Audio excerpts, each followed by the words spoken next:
He was just a boy when he tamed a horse that no man could ride. He was just a teenager when he led his first army into battle. And he was only 32 years old when he had conquered nearly the entire known world. This is the story of Alexander the Great, a story of courage, ambition, love, loss, and the burning desire to be more than ordinary. Stay with us because this story will change the way you think about what is possible.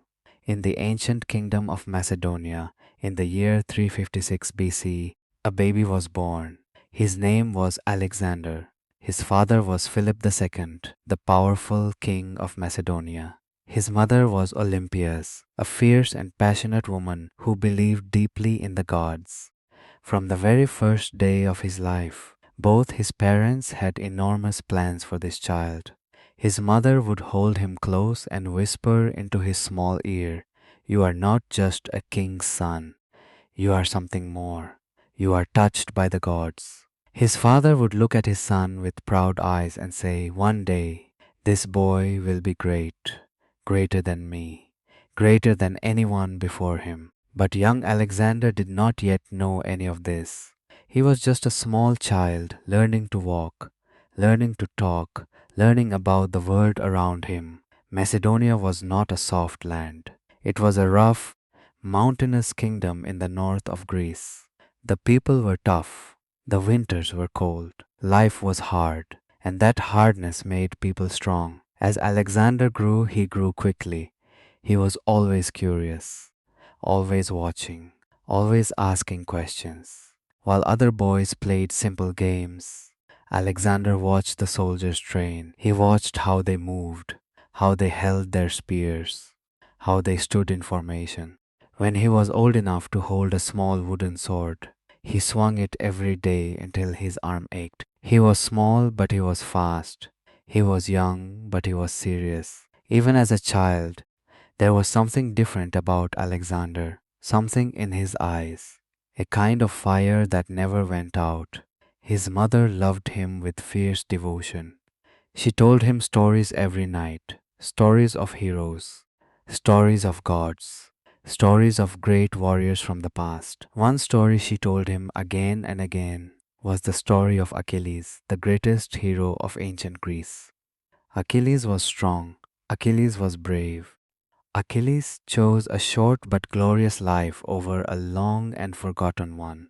Alexander loved that story. He would lie in his bed at night and stare at the ceiling and think about glory. He wanted to be like Achilles. He wanted his name to live forever. "Mother," he asked one night, "was Achilles afraid of anything?" She smiled softly and said, "He was afraid of only one thing. He was afraid of being forgotten." Alexander nodded slowly. "Then I will never be forgotten," he said quietly. He was only 7 years old. As he grew older, Alexander needed a great teacher. His father, King Philip, understood this. Philip was a brilliant man. He was a great general and a smart politician. He knew that his son needed more than sword training. He needed a great mind to shape his mind. So Philip sent for the greatest philosopher in the world. His name was Aristotle. Aristotle was not a warrior.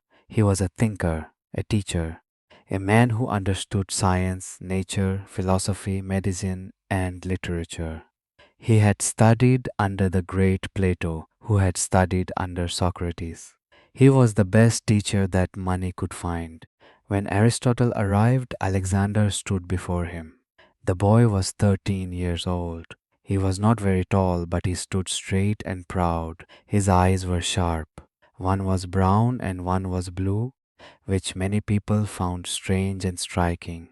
Aristotle looked at the boy carefully. Then he said, "I have taught many students, but you, young prince, I think you will be my most interesting one." Alexander raised his chin. "And I think you will be my most useful teacher," he replied. Aristotle laughed. He liked the boy already. For the next 3 years, Aristotle taught Alexander everything. They sat in a beautiful garden called Mieza. They walked among the trees and talked about the world. Aristotle taught Alexander about the stars and the planets. He taught him about the human body and how it works. He taught him about different governments and how societies are organized. He taught him poetry and music. He taught him about the countries far to the east, countries like Persia and India, lands that most Greeks had never seen. Alexander was a brilliant student.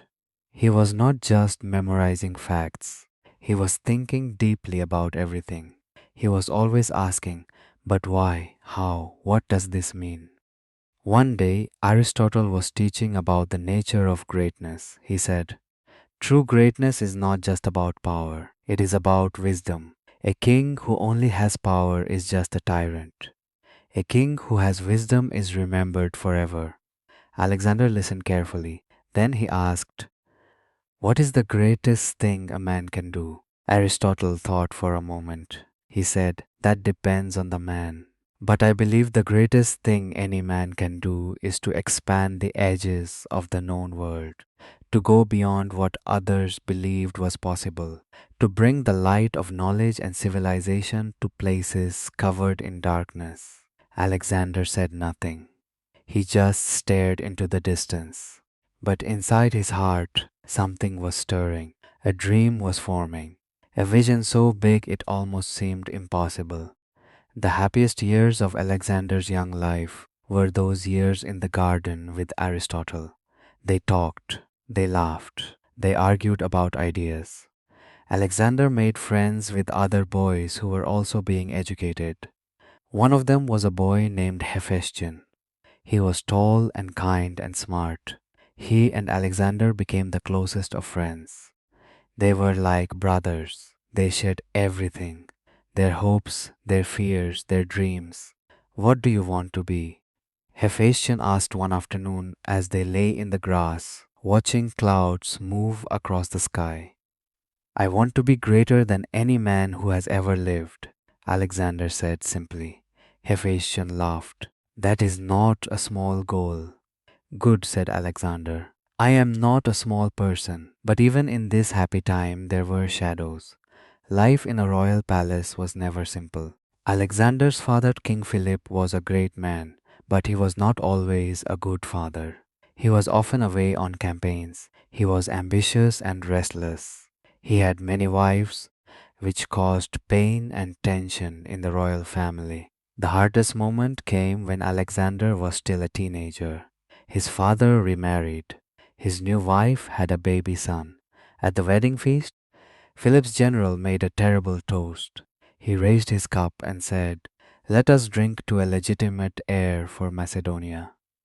This was an insult to Alexander and his mother. It meant that this general thought Alexander was not good enough, not truly legitimate, not truly worthy to be king. Alexander exploded with anger. He threw his cup across the room. He shouted at the general.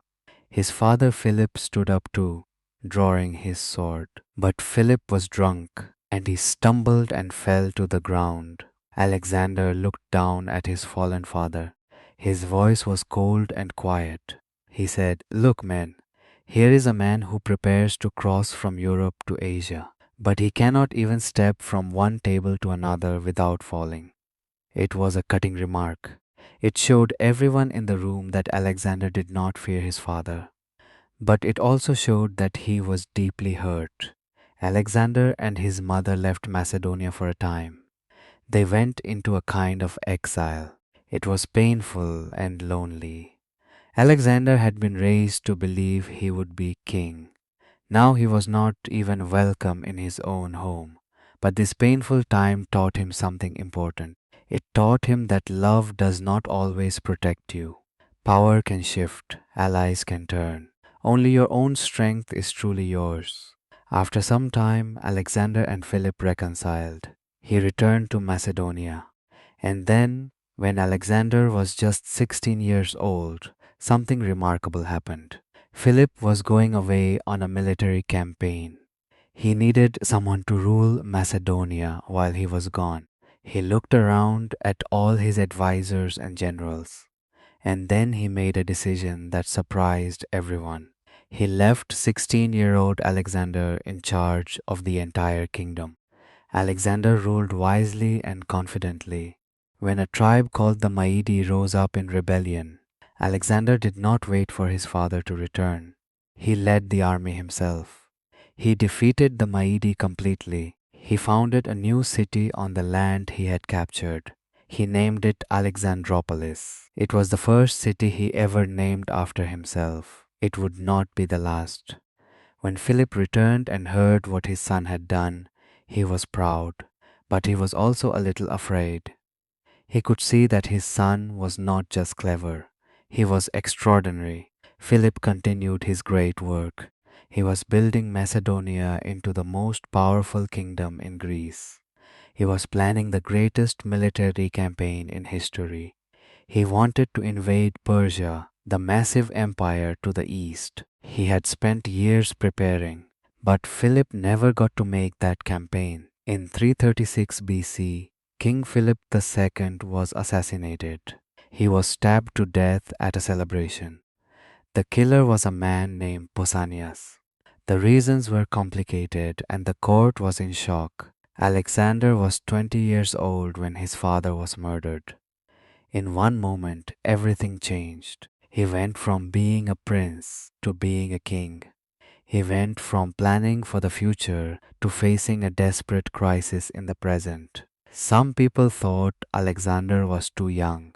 Some rivals immediately began plotting to take the throne. There were enemies inside Macedonia and enemies outside its borders. Tribes that had been controlled by Philip now saw a chance to break free. Alexander moved with astonishing speed. He hunted down the conspirators. He secured his throne with decisive action. He made his position clear to every general and every soldier and every noble. He was king. Anyone who doubted this would regret it. Then he turned to the Greek city-states. Many of them had submitted to Philip, but now they thought that with Philip dead, they were free. The city of Thebes rose up in open revolt. They expelled the Macedonian soldiers from their city. They believed Alexander was too young and inexperienced to challenge them. They were wrong. Alexander marched his army south with terrifying speed. He appeared at the gates of Thebes before anyone expected him. The people of Thebes were shocked, but they still refused to surrender. They fought hard, they were brave, but Alexander's army was more than brave. It was disciplined, organized, and brilliantly led. The Macedonian phalanx, with its long spears called sarissas, broke through the Theban defenses like a wave breaking through sand. Thebes fell completely. Alexander ordered that it be destroyed. He did this as a warning to every other city in Greece. The message was clear. I am not my father. I am faster. I am stronger. And I will not be challenged. The lesson was received. The other Greek cities quickly sent their representatives to Alexander. They acknowledged him as the leader of all Greece. He was now the most powerful man in the ancient Greek world. But Alexander did not want to just rule Greece. He had bigger dreams, much bigger. He remembered what his father had planned. He remembered what Aristotle had taught him about the East. He remembered the stories his mother had told him about Achilles and glory. He remembered the dream that had burned inside him since he was 7 years old. He was going to invade Persia. The Persian Empire was enormous. It stretched from Egypt in the west to the borders of India in the east. It had millions of people. It had great cities. It had vast wealth. It had a powerful king named Darius III. Many of Alexander's advisors told him it was too dangerous. The Persian army was huge. The journey was long. The risks were enormous. Alexander listened politely. Then he said, "The greater the risk, the greater the glory. I did not come here to live a safe life." In 334 BC, Alexander crossed from Europe into Asia with an army of around 40,000 soldiers. Before he crossed, he went to the ancient city of Troy. He visited the tomb of Achilles, his childhood hero. He ran around the tomb barefoot, as was the tradition to honor the dead. He laid a wreath of flowers on it and stood in silence for a long time. His friend Hephaestion stood beside him and said quietly, he was lucky to have a friend like Patroclus, someone who understood him completely. Alexander looked at him. He smiled and said, and I am lucky to have you. It was a tender moment, two young men on the edge of the world, about to face the unknown together. The first great test came quickly. A Persian army met Alexander at the Granicus River. This was the first major battle of the Persian campaign. The river was deep and the current was fast. The Persian army waited on the far bank. Alexander's generals advised caution. They said they should wait, plan more carefully, cross somewhere safer. Alexander would not wait. He plunged his horse into the river and led the charge himself. The army followed. Battle broke out in the middle of the river. Alexander fought in the front line. He always fought in the front line. He believed a leader must share the danger of his soldiers. At one point, a Persian officer attacked Alexander from behind and struck his helmet with an axe. The axe cut through the metal. Another inch and Alexander would have been dead. His general Cleitus rode forward and cut off the Persian's arm just in time. Alexander survived. The Macedonians won the battle completely. It was a stunning victory, and it sent a message across the Persian Empire. This young king from Macedonia was not like any enemy they had faced before. Victory after victory followed. Alexander moved along the coast of what is now Turkey. City after city fell to him. He was careful about how he treated the people he conquered. He often left local officials in place. He respected the local religions and customs. He did not simply destroy and terrorize. He wanted to build something lasting. There was a famous moment in the city of Gordium. In that city, there was an ancient knot, a complicated, impossible knot tied around an ox cart. Legend said that whoever could untie the Gordian knot would rule all of Asia. Many had tried. No one had ever succeeded. The knot was so complex that no one could find where it started or ended. Alexander stood before the knot. He examined it for a while. His generals watched quietly. Everyone waited to see if this brilliant young man could solve the unsolvable puzzle. Then Alexander drew his sword, and he cut the knot in half. His generals looked at each other, not sure if this was allowed. Alexander smiled and said, the prophecy only said, I must undo the knot. It did not say how.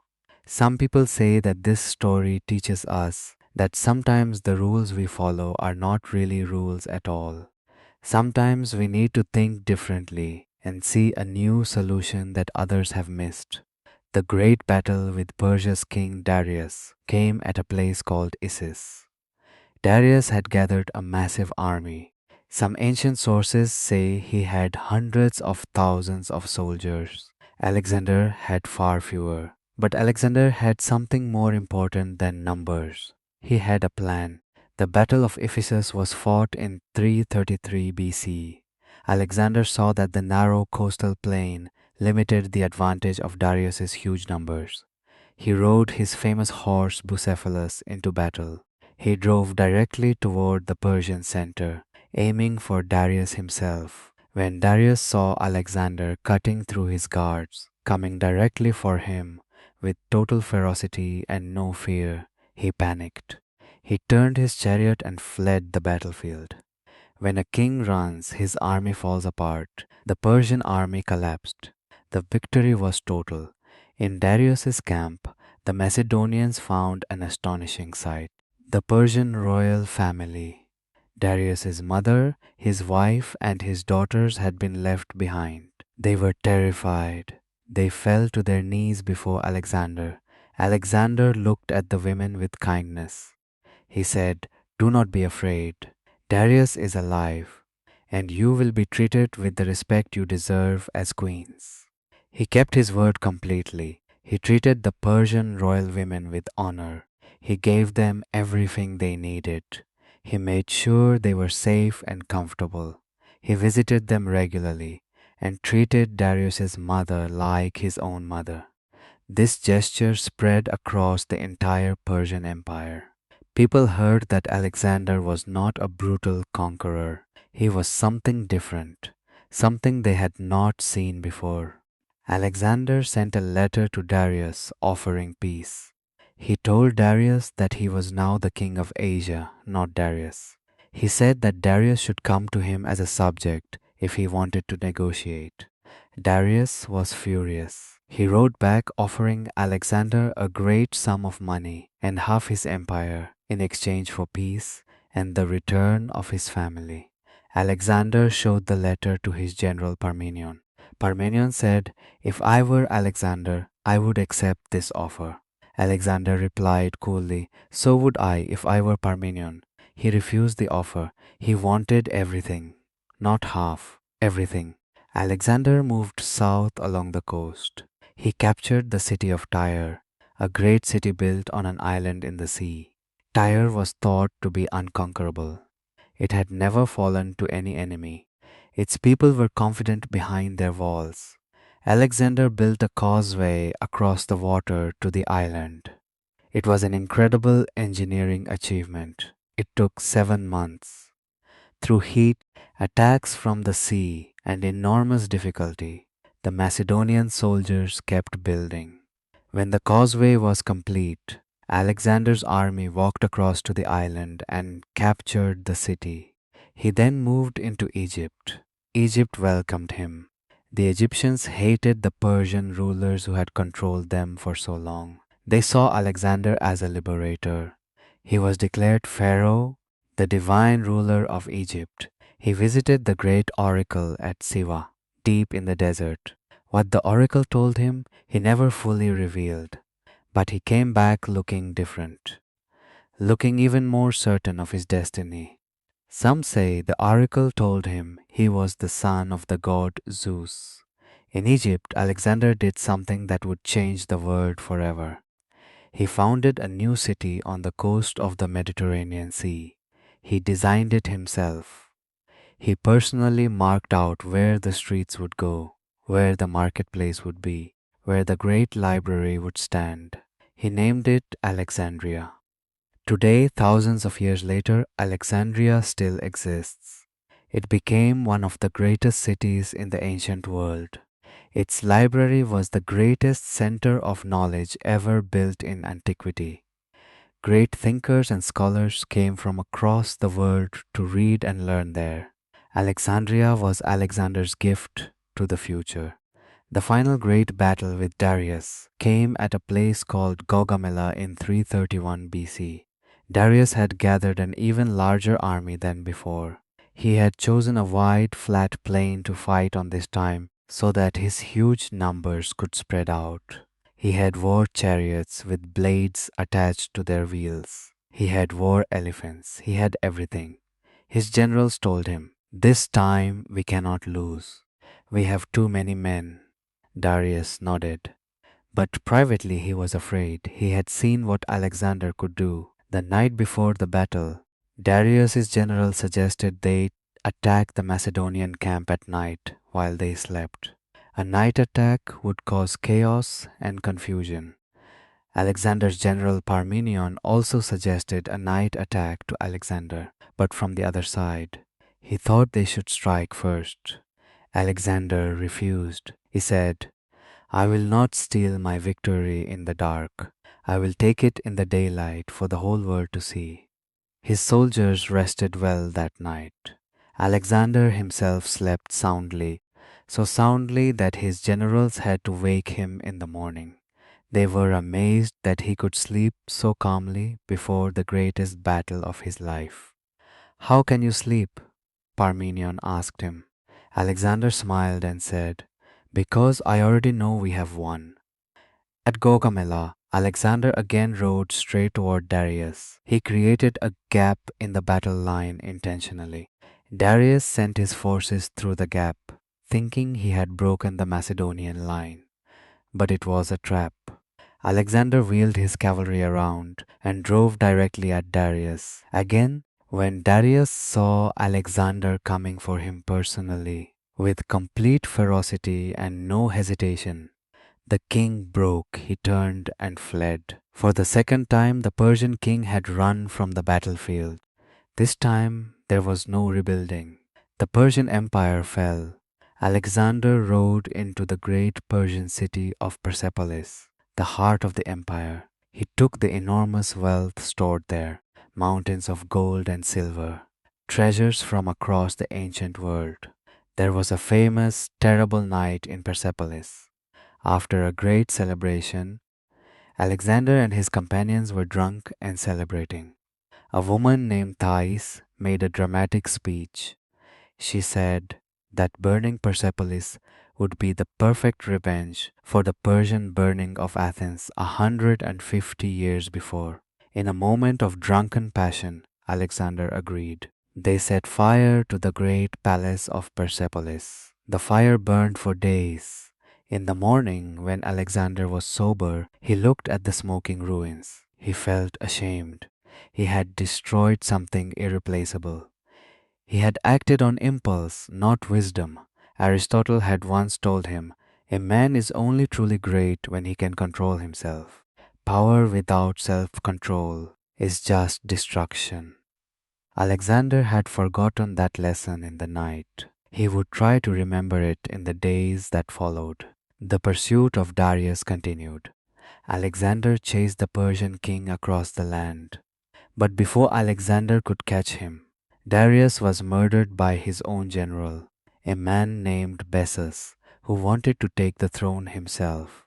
Alexander found Darius's body lying on a dusty road. He looked at the fallen king for a long time. He had been the most powerful man in the world.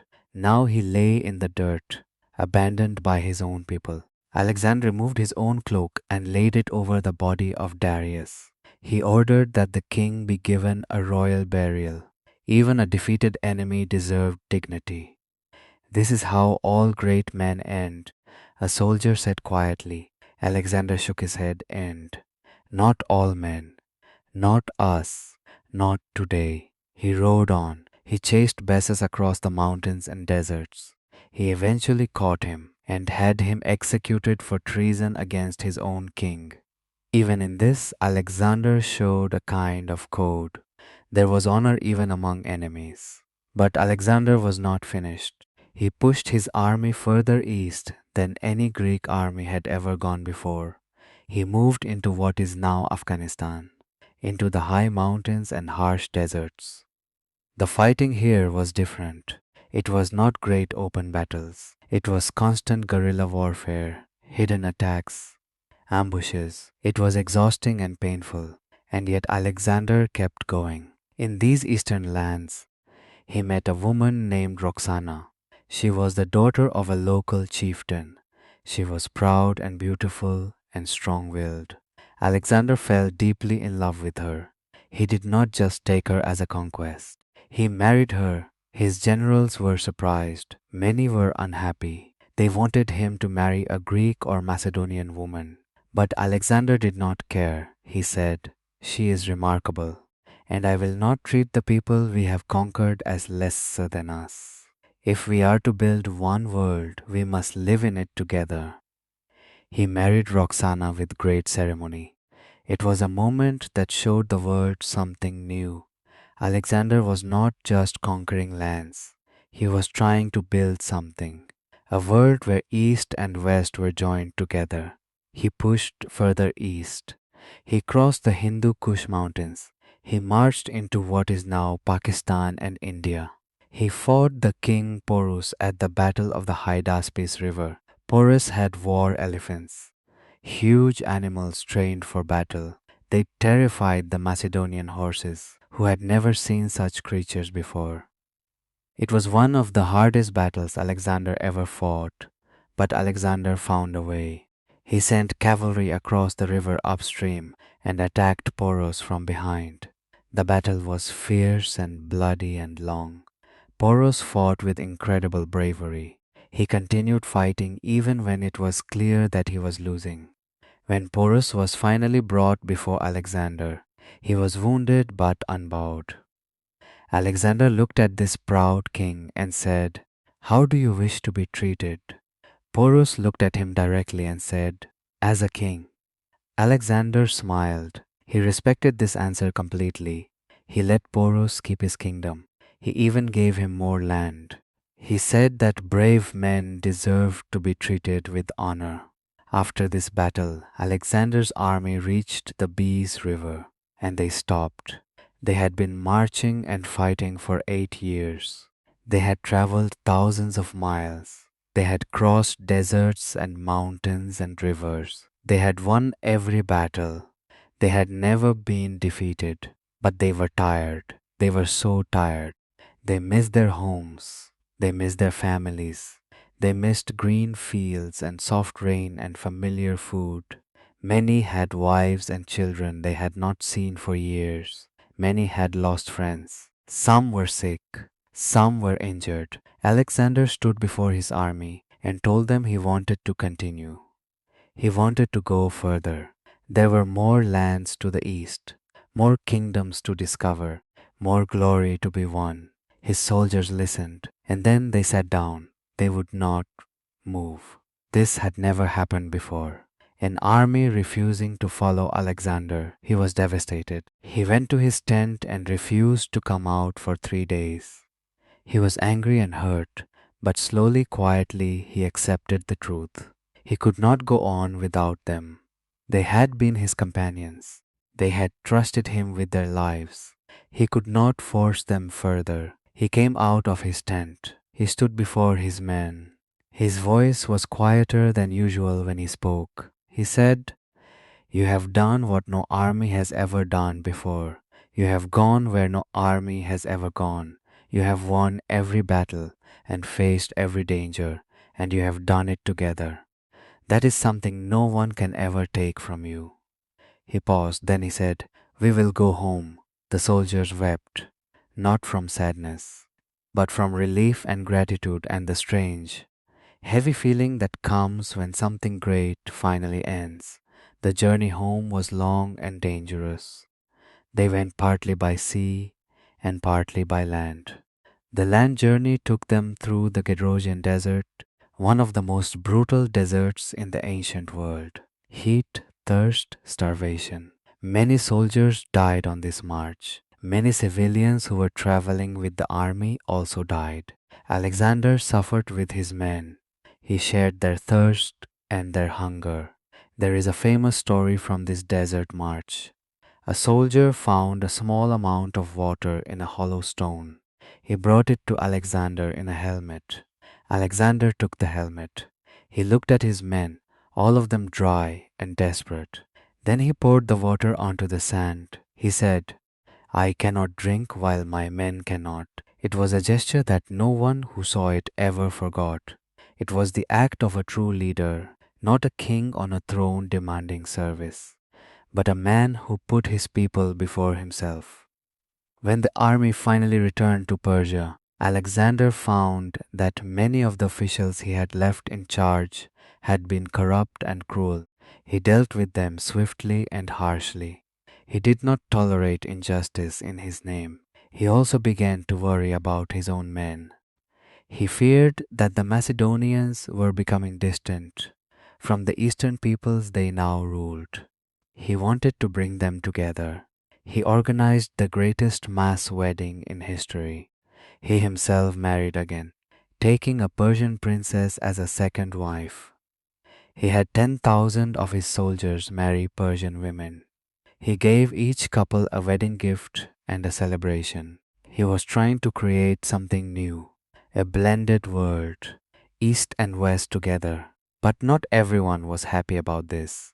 His Macedonian soldiers felt that he was changing, that he was becoming too Persian, that he was forgetting who he was. One night at a great feast, his old general Clytus, the same man who had saved his life at the Granicus River, began to shout at Alexander. He was drunk. He criticized Alexander loudly. He said he was becoming a tyrant.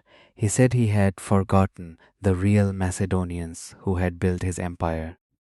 Alexander was furious. He had been drinking too. He grabbed a spear, and before anyone could stop him, he killed Clytus. The room went silent. Alexander looked down at the body of his old friend and general, the man who had saved his life, and he was overcome with horror at what he had done. He locked himself in his room for days. He refused to eat. He wept without stopping. He kept saying the name of Cletus over and over. His friends were terrified. They thought he might harm himself. Aristotle's nephew Callisthenes, who was traveling with the army as a historian, tried to comfort him. Eventually, it was the philosopher Anaxarchus who managed to reach him, telling him that a king must live in the present and not be destroyed by the past. Slowly, Alexander came back to himself, but he carried the guilt of that night forever. This was one of the darkest truths about Alexander's story. He was brilliant and brave and visionary, but he was also human. He made terrible mistakes. He let his anger control him sometimes. He sometimes crossed the line between greatness and cruelty, but he was always aware of his failures. And that awareness was itself a kind of greatness. The loss that broke him most deeply came later. Hephaestion, his closest friend since childhood, the companion of his whole life, became very ill. Alexander was away when Hephaestion fell sick. He rushed back as fast as he could. But he arrived too late. Hephaestion died. Alexander's grief was beyond anything anyone had seen before. He lay across the body of his friend and wept for hours. He refused to leave. He ordered the mane of his horse Bucephalus cut short as a sign of mourning. He ordered that all fires across the empire be extinguished for a day, as if the entire world had gone dark. He had Hephaestion buried with the honors of a king. He declared that Hephaestion should be worshipped as a hero god. He spent enormous sums on the funeral. He planned a monument so grand that it might have been the largest monument ever built. But more than all the ceremonies and the gold and the honors, what Alexander felt was simply the loss of the person who had known him best, who had loved him without wanting anything from him, who had been there from the beginning. He was gone, and Alexander felt more alone than he had ever felt in his entire life. After this loss, people noticed that Alexander was changing. He seemed to be aging rapidly. He was drinking more. He was reckless in ways he had not been before. Some people said he had lost his reason to be careful.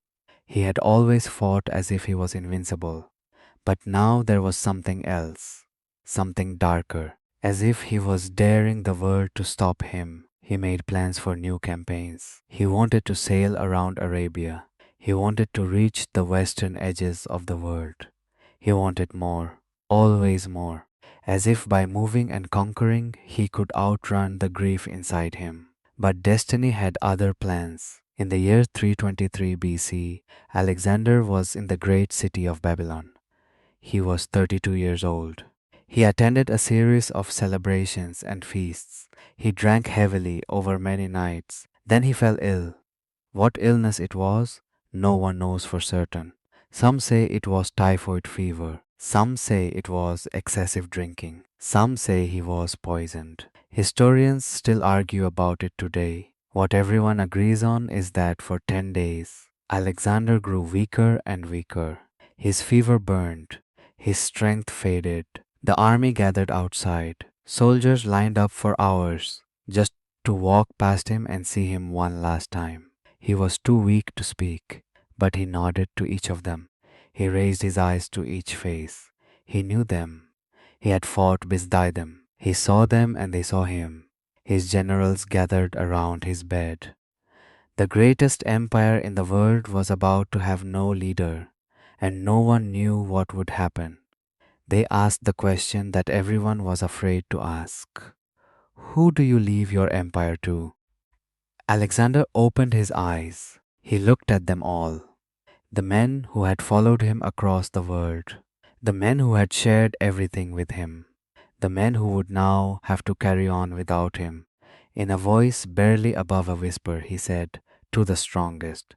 And then on June 10th, 323 BC, Alexander the Great closed his eyes for the last time. He was 32 years old. He had been king for 13 years. In that time, he had conquered an area of over 2 million square miles. He had founded more than 20 cities. He had connected East and West in ways that would echo for centuries. He had spread the Greek language and culture across the ancient world, creating what historians would later call the Hellenistic Age. He had never lost a single battle. But more than all of this, he had shown the world something that could not be measured in miles or cities or battles. He had shown what one human being could do when they refused to accept the limits that others tried to place upon them. In the days and years after his death, his generals fought among themselves for pieces of his empire. The great kingdom he had built could not hold together without him. No single person was strong enough or wise enough or magnetic enough to keep it together. Perhaps that was the truest measure of how extraordinary he was. The empire fell apart without him, because what he had built was not just a kingdom, it was himself, his will, his vision, his energy, his belief that the impossible was just something that had not yet been attempted. But his legacy did not die, far from it. The cities he built became great centers of culture and learning. Alexandria in Egypt became the intellectual heart of the ancient world. The blending of Greek and Eastern culture that he had promoted created new art, new science, new philosophy, new ways of thinking about human life. The stories of his deeds spread to every corner of the ancient world. In Persia, in India, in Egypt, in Rome, in Arabia, people told stories about him. Many of these stories grew into legend.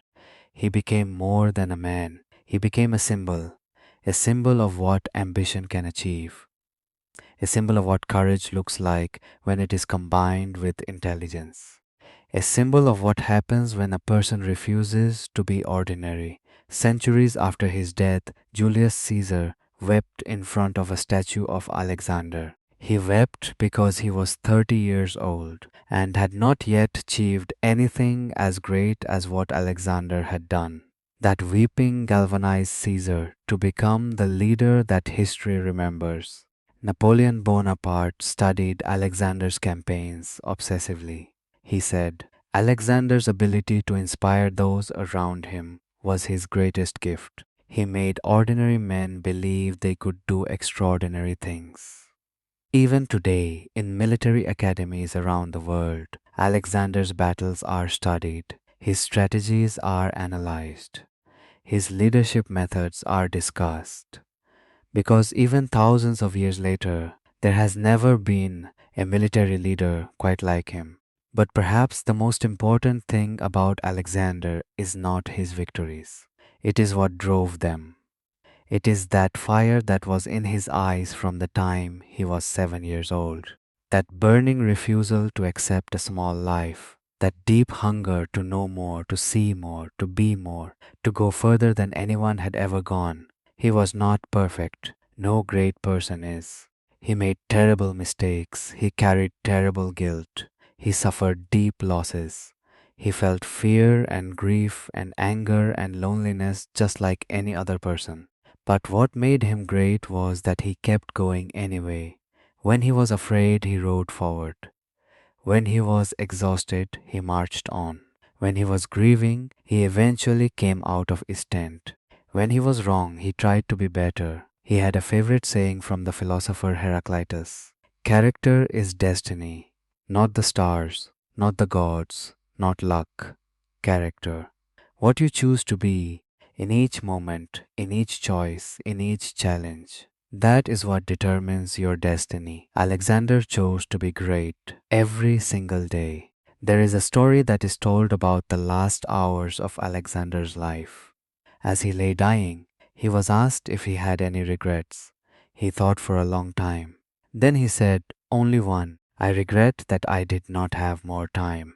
There was still so much more to see, so much more to do. The world is so large and life is so short." He paused. Then he smiled. A small, tired, brave smile. "But what a journey it was," he said. "What a journey." And so the greatest conqueror the world had ever known drifted away. At 32 years old, having lived more life in those years than most men could live in 100, he left no son who survived to carry on his name. He left no single empire that endured intact. But he left something more lasting than either of those things.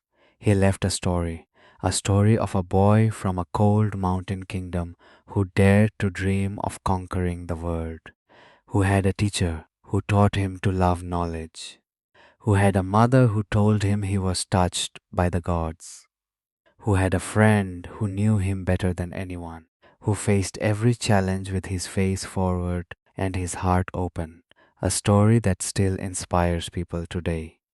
People who feel small in a large world, people who have a dream that seems too big, people who are afraid to begin, people who have failed and do not know if they can try again. To those people, Alexander's story says something very simple and very powerful. It says, "You do not know how far you can go until you are willing to start going." It says, "The limits of the world are not fixed.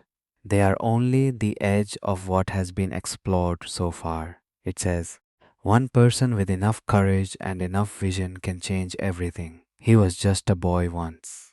A boy with fire in his mismatched eyes and a dream too large to fit inside any room. He grew up, he went out, he changed the world, and the world has never forgotten him.